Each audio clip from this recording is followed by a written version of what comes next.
मुंबईसह ठाण्यात पुढील 48 तासांसाठी पावसाचा रेड अलर्ट जारी, तर कोकणातही मुसळधार पावसाचा हवामान खात्याचा अंदाज।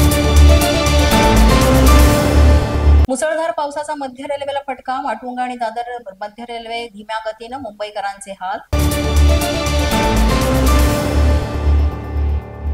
मुंबईतील दादरमध्ये मुसळधार पावसामुळे रस्त्यावर पाणीच पाणी, वाहनं पाण्याखाली गेल्यानं वाहतुकीला फटका, मुंबईकरांचे झाले हाल। राज्यातील पूरग्रस्त भागाचा मुख्यमंत्र्यांकडून आढावा, पूरग्रस्त भागातील जिल्हाधिकाऱ्यांशी मुख्यमंत्र्यांची चर्चा, पावसाच्या परिस्थितीवर मुख्यमंत्र्यांचं लक्ष।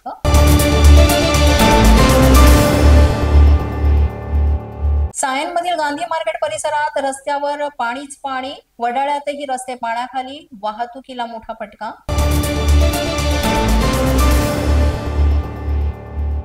मुसळधार पावसामुळे दुपारच्या सत्रातील मुंबई शाळांना सुट्टी जाहीर, तर सकाळी शाळेत आलेल्या विद्यार्थ्यांना सुखरूप पोहोचण्यासंदर्भात प्रशासनाकडून निर्देश जारी।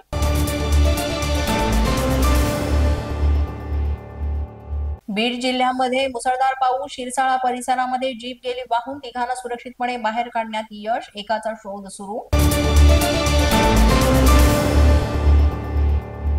नांदेडमधील मुखेडमध्ये सलग तिसऱ्या दिवशी ढगफुटी सदृश पाऊस, ढगफुटीमुळे अनेक गावात पावसाचा हाहाकार, पुराचं पाणी साचल्यानं जनजीवन विस्कळीत।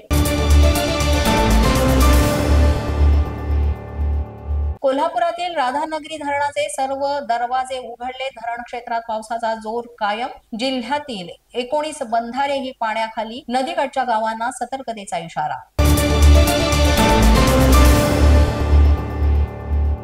येवल्यामध्ये सुरू असलेल्या पावसामुळे शेती पाण्याखाली, 1 लाख हेक्टरवरील कापूस, सोयाबीन आणि तुरीच्या पिकांचं मोठं नुकसान। पोलीस बंधा न्यूजच्या बातमीपत्रात आज इतकंच। तुम्हाला आमचं बातमीपत्र कसं वाटतंय याबाबत अवश्य अभिप्राय कळवा।